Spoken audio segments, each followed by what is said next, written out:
gens sur le Voilà. Ah, c'était le top. Béa, je parle de choses. Aïe. On arrive. Oh là là. Phare de Béa. Allez, tu en On as a par là. compris ça après la suite. Donc, on est là.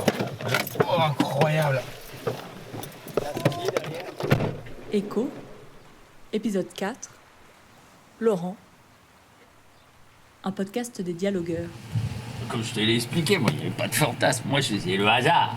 Je construisais un bateau, j'ai commencé à lire Henri de Montfred, tous les bouquins de maritime que j'ai pu lire grâce à mon pote Marcel. Donc, je me suis passionné par ce construire un bateau, traverser l'Atlantique, je m'envoyais, tu vois, ce genre de truc un petit peu. Et je m'étais inscrit à l'époque, c'était en Bretagne.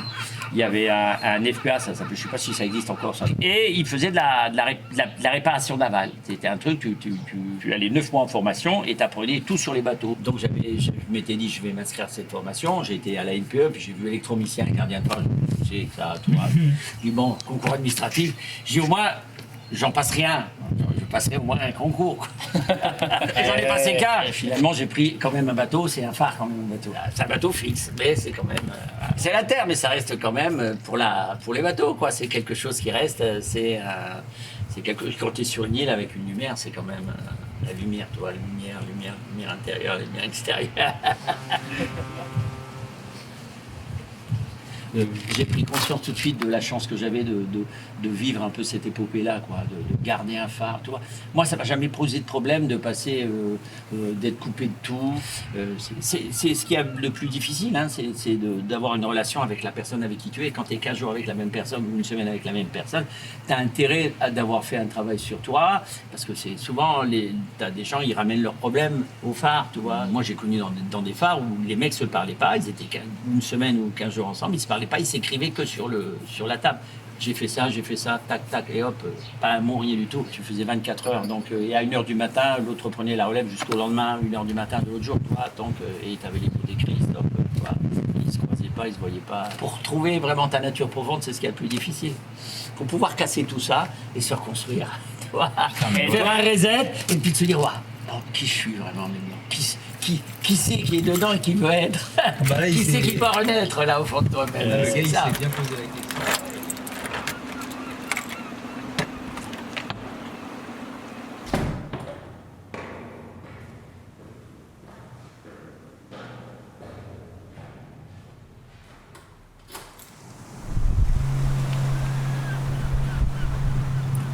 Le feu de Cerbère, lui, il indique la France, c'était mieux, c'est un feu de jalonnement.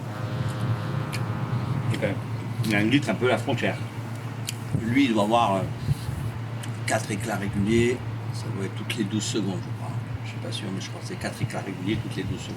Je regarde, je révise un petit peu, mais c'est mieux dans le système, en général, par département, tu as un grand phare. Donc là, quand tu montes, tu as le phare de Béar pour les Pyrénées-Orientales. Pour l'Aude, tu as le phare de Leucate.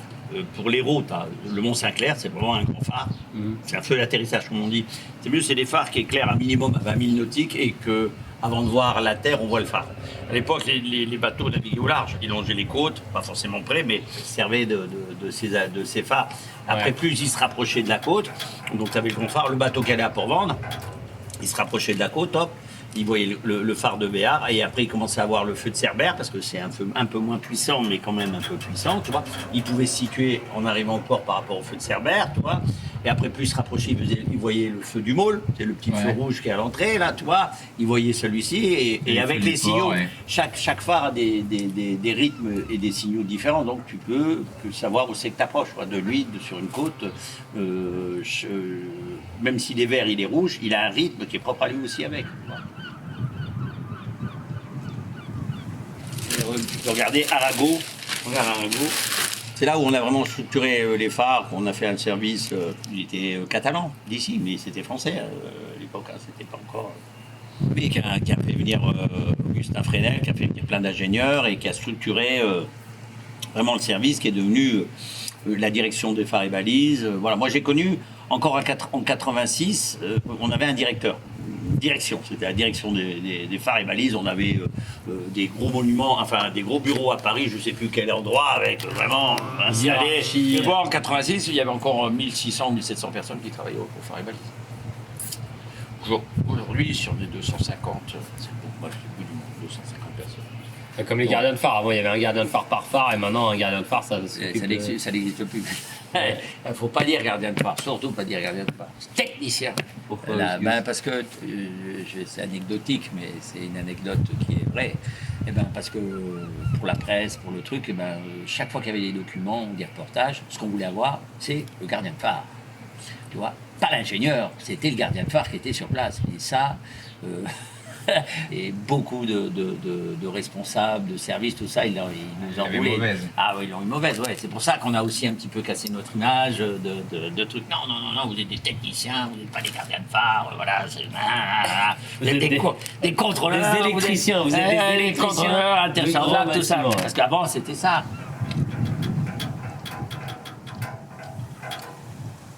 Avant, je dépannais, jour et nuit, samedi, dimanche, n'importe quel feu d'entrée de port, ça tombait en panne. Quand je suis arrivé ici, ça tombait en panne. Le feu d'entrée de port le 4 était éteint la nuit, je partais la nuit, j'allais dépanner. Mais il me laissait faire, mais aujourd'hui, maintenant, travailler seul de nuit, comme ça, aller au bout de nuit, c'est même pas pensable. Ouais, c'est ça, c'est le mec. Ah oui, tout seul, tu peux plus, maintenant. Non, tu es un travailleur isolé, tu peux pas, machin. Alors, il m'avait installé un moment un espèce de téléphone, il appelait ça l'homme couché, tu vois, donc pour voir un peu. Ah oui, tu vois, tu tombes par terre, tu es allongé au bout de truc, ça déclenche un appel téléphonique, tout ça, mais tu poses le téléphone à côté, ça fait le même effet.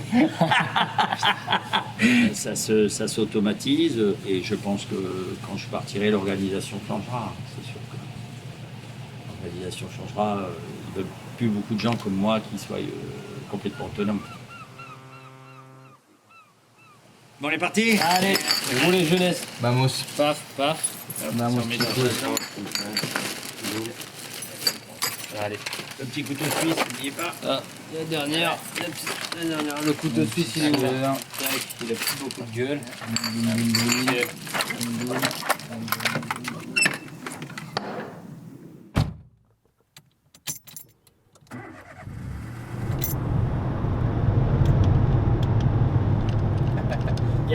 Quand je suis arrivé à l'école des phares et balises, donc on se connaissait pas, on était 20. Donc l'ingénieur responsable de l'école, il est arrivé, il a dit bon, voilà, content de vous accueillir. Le discours d'accueil, donc quand on arrive dans une école de l'administration, voilà, vous allez passer un an ensemble. Vu que vous êtes là, on va commencer à élire le délégué de classe qui sera celui qui pourra communiquer tous les problèmes avec moi ou avec la direction à Paris qui assistera aux réunions de l'organisation. Moi, j'étais délégué syndical à l'usine, enfin pas délégué, mais j'étais un petit peu dans ce que j'avais fait avant un long week, tu sais, un petit peu dans le truc. Tout le monde se regarde en chien de faïence. Ok, personne qui bouge. Bon, moi, je lève la main, on prend mon nom, bon, tac, tac, ok, vous serez donc délégué de la classe. Deuxième truc, il dit bon, voilà, oui, vous avez vu, vous allez habiter on avait des petits appartements autour de l'école, tout ça. Vous avez les salles de classe et vous avez un foyer pour vous, pour vivre. Il y a le téléphone, vous verrez, il y a un baby-foot, il y a le téléphone, il y a un petite buvette, tout ça. Et il nous faut un responsable pour ça. Pareil, tac. Là, tout le monde se regarde, personne qui bouge. Moi, je lève la main, je dis c'est cumulable les deux. C'est le chef de tout.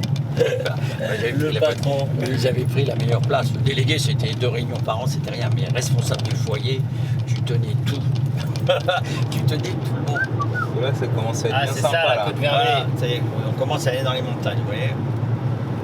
Ouais, tu me parlais de la côte Vermeille. On commence à aller. Là, on va voir Collioure. Collioure, c'est magnifique. Il faut savoir que dans les phares en mer, dans les phares en mer, le rythme, c'est 2 semaines au phare, 1 semaine à terre, 1 semaine au phare, 1 semaine à terre. Donc sur 5 semaines, t'es 3 semaines au phare Ok. et 2 semaines à terre. Le plus isolé, oui, Sénéto, c'était, même si on était en terre, c'était isolé. Mais tu pouvais y aller qu'en bateau. Hein. La première maison, quand tu étais au phare de Sénéto, tu avais 2h30 de marche. Tu vois, sur des sentiers, sur des chemins, il était sur une pointe, la pointe de Sénéto, qui est en dessous d'Ajaccio, entre Ajaccio et Propriano. Tu avais, je sais pas moi, 20 000 ou ouais, je dis même plus 100 000 hectares de maquis tout autour. était au milieu des vaches sauvages, des sangliers, des oiseaux, des animaux, quoi. De toute façon, la seule occupation vraiment, à part le travail du phare, de surveiller les éoliennes, les batteries et éventuellement faire du dépannage quand le feu était en panne, les groupes électrogènes, la principale occupation, c'était la pêche, la chasse, parce qu'ils chassaient tous, hein. Il y avait les chiens sangliers, il y avait tout ça. Et oui, se balader, quoi. Ouais. Désolé. Mais j'ai fait un stage sur le phare d'Armennes, qui est sur la chaussée de Saint. J'ai été à l'île de Saint aussi, au phare de l'île Vierge, pendant ma formation. Et ça fait un autre truc ou... Ah ben c'est tout à fait autre chose. Nous on arrivait déjà les automatisations étaient en cours. Et on arrivait, si t'es mieux, à la fin d'une histoire pour recommencer une autre histoire. Mais on a connu, si t'es mieux, ce qui était encore là. C'est-à-dire, il n'y a plus personne maintenant dans les phares, tout est automatisé, si t'es mieux, tu vois. Ouais. On est encore porteur de cette mémoire, tu vois, de ce truc qui existait. C'est unique, je veux dire. C'est clair. C'est une vie, je sais pas. Dans les enfers, là. Oui, tu avais trois trucs de phare, tu avais le purgatoire, l'enfer et le paradis, quoi. Tu vois, le 4, s'il aurait dû être classé, c'était le paradis. Ouais. Voilà. L'enfer, Armène. Le purgatoire, peut-être c'est nétosé encore. Dans longtemps, c'était mieux, c'était les mecs qui faisaient par exemple 25 ans de phare en mer, Armène, la Jument, Kéréon. C'était des phares hyper difficiles, des conditions météo. Les mecs, ils montaient au phare, une semaine, ils pouvaient rester tellement la météo était mauvaise, un mois. On ne pouvait pas les relever au bout d'un mois. Toi, t'avais de toute façon, tu avais des caisses de vivres à l'intérieur du phare qui étaient là pour le cas où on ne pouvait pas faire leur relève. Le plus qu'ils sont restés, c'est 2 Corses. Ils sont restés à Armène 3 mois. Et il y a des gens, donc ils faisaient 20 ans de phare en mer, et les 10 ou 15 dernières années, hop, ils avaient leur mutation, ils étaient prioritaires sur des phares comme ça, des phares à visite. Donc ils se faisaient un petit pécule parce que tu ne gagnais pas ta vie dans les phares. C'est pas... Putain, ça doit attaquer 20 ans de phare en mer. Ils étaient vraiment attaqués, parce que c'est les mecs. Moi j'ai appris à picoler en Bretagne, hein, je veux dire, les Bretons. Ça rigolait pas du tout, ouais. J'ai appris à picoler en Bretagne. Ah oui.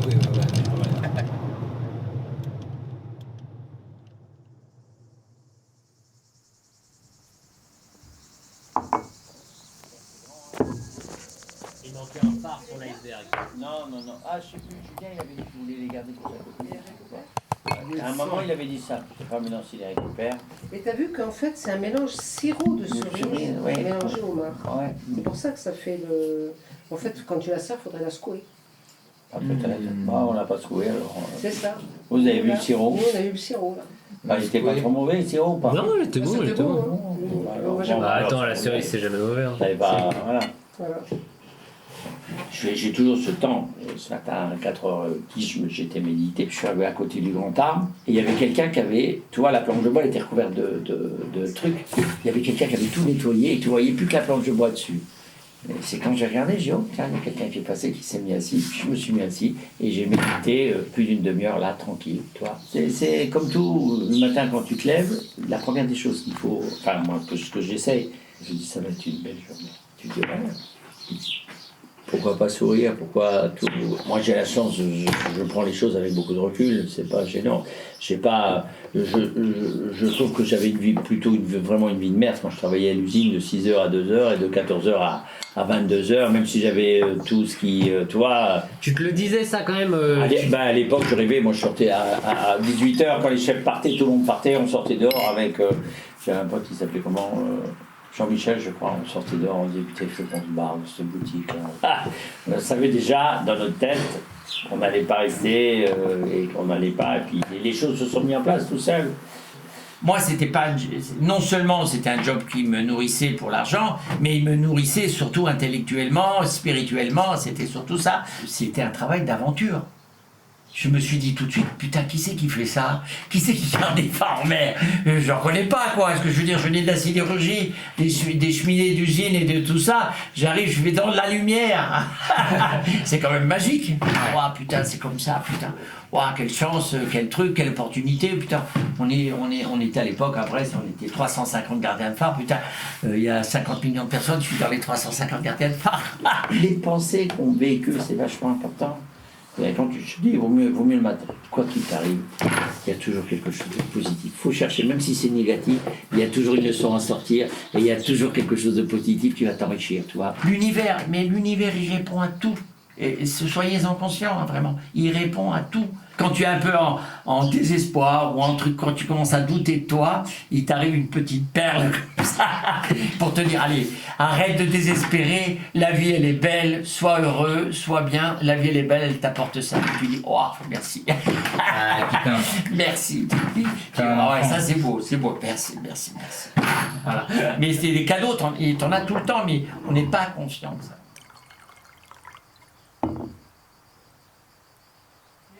Sorti de son On a portefeuille. toujours des cartes de visite comme ça. Oui, il m'en a donné une, bien sûr. Non, je les prends pas. Je viens de l'avoir Ouais, maintenant. non, on Je sais les ce vole que pas. c'est. Non mais attends, il les a sortis, il était trop content, c'était trop drôle. De sortir avec Si tu veux, on te les vend. Tu me la vends? Je te l'échange contre une tête en mosaïque. Mais je te souhaite du plaisir pour la transformer jusqu'à chez toi. C'était Et clair. là, tu vas regretter. Ouais, c'est clair. Police tyrène ou pas.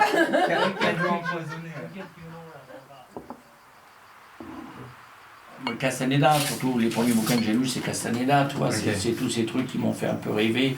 Bon, j'étais déjà un peu branché, un petit peu chamanisme, un petit peu. J'ai toujours été curieux des gens qui avaient. Je disais Castaneda, c'est bien. C'est des gens qui t'apprennent à te connaître toi, quoi. Qui te disent, attends. Il y a ce qu'on te fait voir, ce qu'on te fait croire, mais attends, il y a autre chose, quoi. Il y a autre chose que ça, quoi, ce que je veux dire. Faut pas se leurrer, la vie, elle est éternelle. On est là aujourd'hui comme ça, on va disparaître, on est un petit moment, mais ce qu'on va emmener, le bagage qu'on va emmener, c'est ce qu'on a été, quoi, ce que je veux dire. L'expérience qu'on a dans cette vie, elle te permet d'avancer. Il faut cultiver ça en nous, il faut apprendre à le cultiver, ça. Faut pas moi, j'ai pas peur aujourd'hui, je te le dis comme ça, j'ai pas peur de la mort. Maintenant, quand je fais face à la mort, j'espère que je serai serein, tu vois. On sait jamais, parce que c'est quand même quelque chose que tu connais pas, mais j'espère être assez serein face à la mort. Sur le bateau de Marcel là, quand c'était au milieu de la. Ah ben, j'ai eu peur. C'est, je pensais à mes enfants, je pensais à ma femme, je pensais, tu vois, c'était ça. Parce qu'on était dans un élément, quelque chose que je ne domptais pas, je connaissais pas trop. J'avais jamais vu autant de déferlantes, de trucs, de conditions, le froid, l'humidité, le truc, c'était au pied du mât, à trembler, à des trucs dans le noir. Marcel qui me disait, voilà, qui disait, ah bah ça, tire ça, fais comme ça. Bon, après, confiance absolue en lui, quoi, tu vois. Lui, il se faisait pas de soucis, il était tellement confiance que. Bon, après, c'était fini, c'était les yeux fermés, il pouvait se passer n'importe quoi. J'avais vécu ça avec lui, je savais qu'il n'y avait aucun souci, quoi. C'était fini, quoi. La peur, je l'avais dépassé et il n'y avait plus rien à craindre, quoi. Moi, j'étais hyper impressionnable en étant enfant. Mes frangins, mes grands frères, ils s'amusaient à me faire peur. J'avais peur de tout. Je veux dire. Et pour vaincre ces peurs-là, ben, tu sais ce que je me suis dit, j'avais 16 ans. J'ai dit, il faut que je rentre dans un cimetière la nuit, tu vois, pour plus avoir peur. Et je me suis affranchi de ça, je suis rentré dans un cimetière, la nuit, tu vois, et j'ai fait le tour du cimetière avec une voilà, une peur infernale de nuit, aller dans un cimetière, faire le tour du cimetière et sortir pour te dire, il s'est rien passé. Il s'est rien passé. T'as battu là tous les démons, tous les trucs, tu vois. Bon, t'appréhendes moins les choses, quoi, ce que je veux dire. Après, tu te dis, tout est. Prendre la distance avec tout ça, parce que c'est toi. C'est moi que t'as vaincu la peur, c'est parce que je t'ai protégé tout. Oui. Comment qu'elle était là. Jaline. Ah oui. Jaline, oui. La maison. La femme que j'aime, mon amour. La maison. Comme je vous expliquais, c'est les rencontres. Les rencontres sont importantes.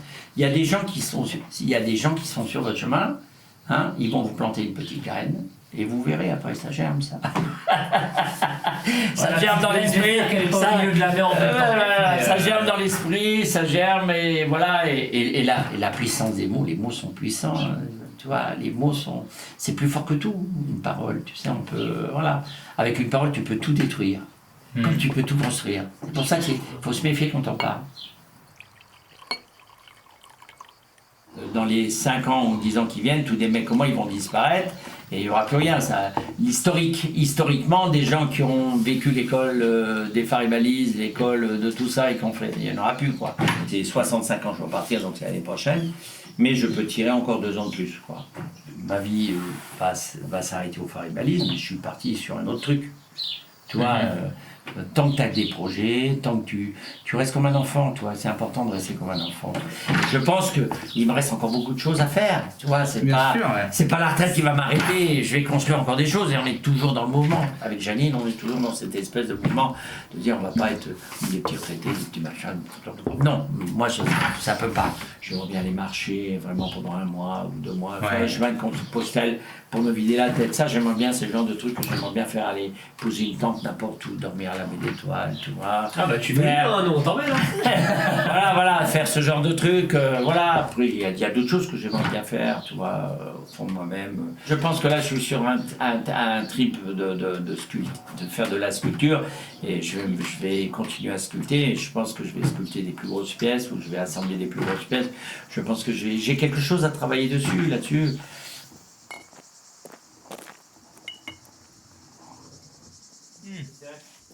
Qu'est-ce que je voulais dire? Est-ce que tu as un aspirateur ou un truc qu'on pourrait avoir pour nettoyer notre endroit là-bas? Ouais. Bah, il y a l'aspirateur qui est dans le pour vous garage. faire montrer. Ok. On Ouais, ça, c'est nous rend en état.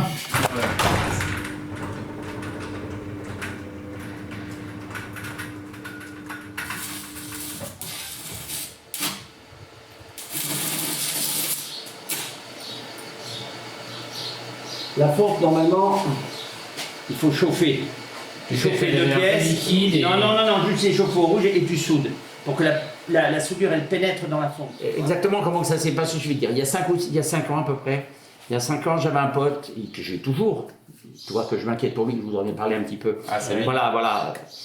J'avais un pote, voilà, il était un peu dans un peu dépressif, il logeait ici à la maison et tout ça, mais je lui dis, putain, j'essaie de le stimuler, il vient avec moi à l'atelier, tu vas voir, c'est facile de faire quelque chose, tu vois. Et je lui ai fait voir, j'ai pris 2-3 bouts de ferraille, boum, on a commencé à tout, mais moi je ne savais même pas où j'allais, je ne savais pas, j'ai ignoré, ça a déclenché quelque chose en moi, tu vois. Je me suis dit, putain, et pourquoi pas, tu vois, pourquoi pas, je ne commencerai pas à faire quelque chose. Et à partir de là, en 3 ans, j'ai fait 150 pièces, quoi, tu vois. Ouais, tu t'es Je donné me levais la nuit, tous les week-ends, je suis là, je bosse le soir, tu vois, c'est quand j'ai une idée. Et puis il y a des moments où j'étais hyper productif, ça descendait du ciel, quoi.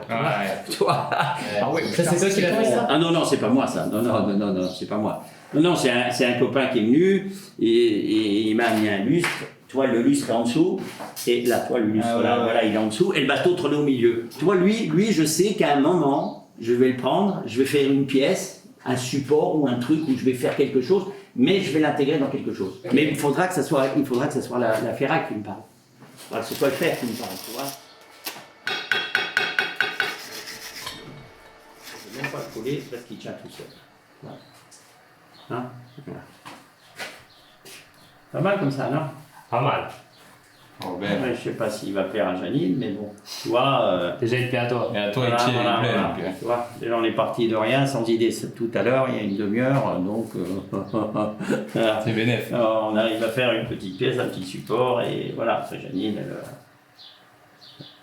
chaque pièce que je fais, je mets beaucoup de moi à l'intérieur, tu vois, je mets beaucoup de ce côté un peu spirituel, de ce côté, après je m'en fous, tu vois, il va se dire, moi, c'est un peu, mais j'en ai rien à foutre, tu vois, ça m'appartient, ça. Ouais. Ça m'appartient à moi.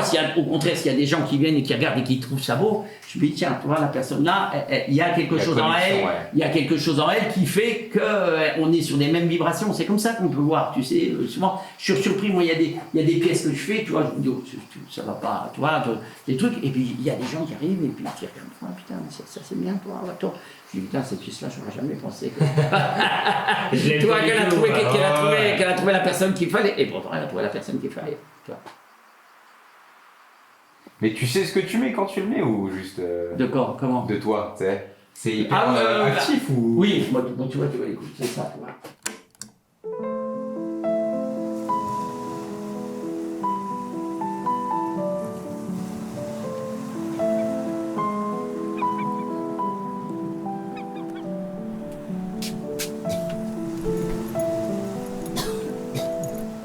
Bon, les amis. Et bah yes. Bonne nuit. À plus. Bonne nuit. À demain, Ali. À demain matin. Dormez bien. Yes, toi aussi. Vous dormez dans le bateau ou... Ah Bon, bah bateau, là. Ah, on a bateau, l'habitude ouais. maintenant. Ah, dans le bateau? Non, pour l'odeur, j'ai la peinture, ça va peut-être pas trop sortir dedans. Non, ça va être sec, je pense. Bon, on va voir, Ah, ça va, ça ça va va un peu, ça. mais- Oh, c'est bon, vous dormez. On laisse aérer, ouais. Ah, c'est aéré, ça faut être aéré, je pense. Vous êtes en gros, ça a dû se- Ouais, salut. Tranquille. Allez, Ça marche, allez, dormez bien. ciao, toi Bonne aussi. nuit.